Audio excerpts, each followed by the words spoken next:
Jelajahi cara baru mendapatkan informasi. Download Metro TV Extend sekarang. Oke, nah Mbak Monica, ini kan juga ada yang disampaikan oleh Mario, bukan hanya meminta maaf kepada David dan juga kepada kedua orang tuanya, tapi juga kepada Shane dan kepada Agnes. Bahkan Mario menyatakan di situ bahwa dia ada kerinduan terhadap Agnes. Kita dengarkan cuplikan di berikut ini. Saya juga ingin menyampaikan permohonan maaf pada media terlebih untuk orang-orang yang telah memberikan kepercayaan kepada saya. Namun oleh karena perbuatan saya telah memberikan kecewa yang begitu besar. Tak pernah terbayangkan hubungan yang telah kita jalani. Mendapatkan cobaan yang begitu berat, berpisah jarak waktu dan kerinduan yang berat. Tidak ada hari yang terlewatkan tanpa menyesali perbuatan saya yang mengakibatkan orang yang sangat saya sayangi terlibat dalam permasalahan ini, yang kemudian menempatkannya pada kondisi terburuk dalam hidupnya. Ya, Mbak Monica, jadi bagaimana melihat permintaan maaf Mario kepada Agnes yang ia katakan sebagai orang yang paling dikasihi, bahkan ada kerinduan di situ karena berhubungan jauh begitu ya, dan juga permintaan maaf kepada Shane Lucas. Oke, kita bahas dulu mengenai bagaimana esensi dari permintaan maaf kepada Shane ini ya. Nah, kalau kita lihat juga merupakan sesuatu yang normatif yang dikatakan semoga kita mendapatkan hukuman yang setimpal, seadil-adilnya dan sebagainya ya.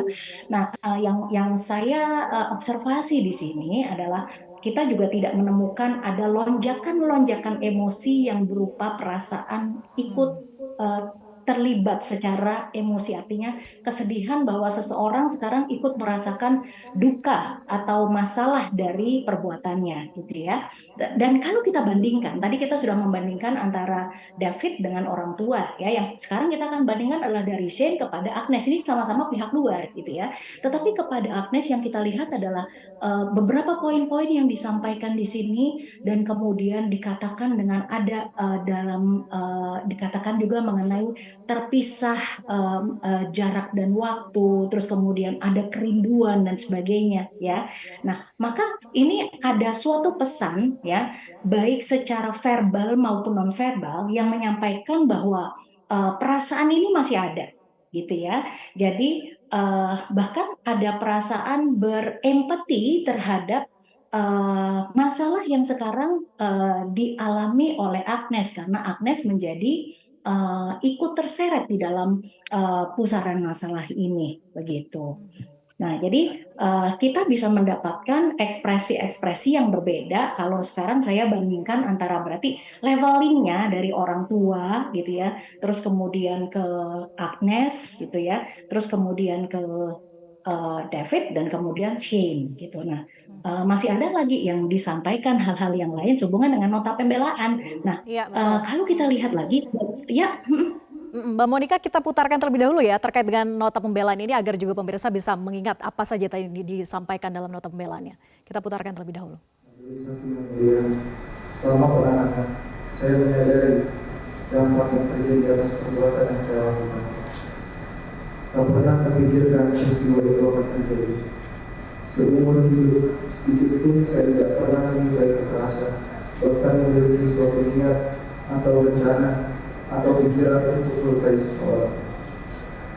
Tak pernah terbayangkan saya dapat melakukan kekerasan yang seharusnya tidak ada dalam pertemuan itu. Saya sungguh menyesal kejadian itu, karena memang pada dasarnya tidak ada niat atau rencana untuk melakukan kekerasan itu. Saya menyadari bahwa kurangnya pengendalian emosi dan amarah saya yang secara spontan meluap begitu cepat menimbulkan kejadian tanpa sedikit pertimbangan.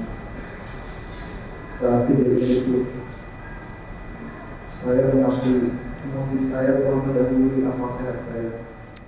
Ya, Mbak Monica, jadi selain meminta maaf dalam pleidoinya, Mario juga mengaku tidak ada niatan untuk menyakiti David Ozora seumur hidup. Mario tidak suka dengan kekerasan. Nah, pertanyaannya apakah yang disampaikan ini sebetulnya selaras dengan gestur-gestur yang ditunjukkan, apa yang disampaikan dapat diyakini kejujurannya bahwa Mario tidak pernah memiliki niatan dan tidak menyukai kekerasan? Oke, kalau kita perhatikan ini namanya nota pembelaan, artinya seseorang membela dirinya, ya. Nah, ini yang kita perhatikan apakah seseorang dengan apa yang sudah dilakukannya ini ikhlas tidak dengan apapun dampak dari perbuatannya, ya.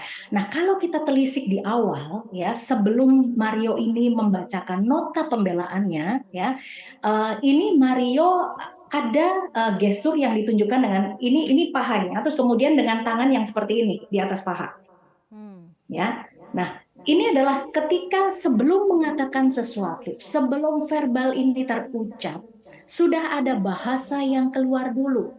Mbak Vera, ketika seseorang menunggu sesuatu, ya, untuk mengatakan sesuatu, tetapi gesturnya berbicara dulu, ya, ini maka artinya adalah saya sudah tidak sabar untuk mengatakan sesuatu apa yang akan saya bela, ya. Nah, hal ini juga terlihat, ya, setelah dari kuasa hukumnya juga menyampaikan pledoinya, gitu ya. Nah, ini juga terlihat. Saya melihat ada gerakan seperti itu. Jadi tangan yang di atas paha sebelah kanannya kemudian dihentakkan. Jadi ini terjadi ketika uh, gestur mendahului verbal, ya, yang artinya adalah Mario yakin bahwa seperti yang kemudian secara verbal juga disampaikan oleh Mario berikutnya adalah bahwa beliau juga mengatakan agar hakim bersifat adil, terus kemudian tidak terprovokasi dengan pemberitaan-pemberitaan di luar dan juga terhadap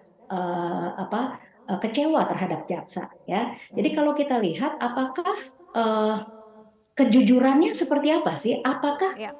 apa yang disampaikan secara verbal, ya, ini terkorelasi atau berelasi dengan nonverbalnya?